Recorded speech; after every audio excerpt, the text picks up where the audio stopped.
ಕೃತಿಕಾರರ ಪರಿಚಯ. ಸಂತ ಕವಿ, ಹರಿದಾಸ ಪರಂಪರೆಯ ಮತ್ತು ದಾಸ ಸಾಹಿತ್ಯದ ಅಶ್ವಿನಿ ದೇವತೆಗಳಲ್ಲಿ ಒಬ್ಬರೆಸಿದ ಖ್ಯಾತಿಗೆ ಭಾಜನರಾದವರು ಕನಕದಾಸರು. ಇವರ ಮೊದಲ ಹೆಸರು ತಿಮ್ಮಪ್ಪ ನಾಯಕ. ಇವರ ಕಾಲ ಕ್ರಿ. ಶ.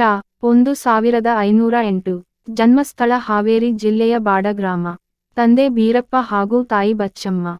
ಇವರ ಆರಾಧ್ಯ ದೈವ ಹಾಗೂ ಅಂಕಿತನಾಮ ಕಾಗಿನೆಲೆ ಆದಿಕೇಶವ. ವಿಜಯನಗರ ಸಾಮ್ರಾಜ್ಯದಲ್ಲಿ ಸಣ್ಣ ಮಂಡಲವೊಂದರ ಡನ್ನಾಯಕರಾಗಿದ್ದ ತಿಮ್ಮಪ್ಪನಾಯಕನಿಗೆ ಕೊಪ್ಪರಿಗೆ ಹೊನ್ನು ದೊರೆ, ಆ ಬಂಗಾರವನ್ನೆಲ್ಲ ಬಡವರಿಗೆ ದಾನ ಮಾಡಿ ವೈರಾಗ್ಯ ಹೊಂದಿ ಕನಕದಾಸರಾದರು. ಇವರ ವಿಶಿಷ್ಟ ಗುಣಗಳಾದ ಭಕ್ತಿ, ವೈರಾಗ್ಯ, ಕಾವ್ಯ ರಚನಾ ಗುಣಗಳು ವ್ಯಾಸರಾಯರ ಶಿಷ್ಯರಾಗುವಂತೆ ಮಾಡಿತು. ಇವರು ರಚಿಸಿರುವ ಕೃತಿಗಳು ಹರಿಭಕ್ತಿಸಾರ, ರಾಮಧಾನ್ಯ ಚರಿತೆ, ಮೋಹನ ತರಂಗಿಣಿ ಮತ್ತು ನಳಚರಿತ್ರೆ. ಇವಲ್ಲದೆ ನೂರಾರು ಕೀರ್ತನೆಗಳು, ಉಗಾಭೋಗ, ಸುಳಾದಿಗಳು ಮತ್ತು ಮಂಡಿಗೆಗಳನ್ನು ರಚಿಸಿದ್ದಾರೆ.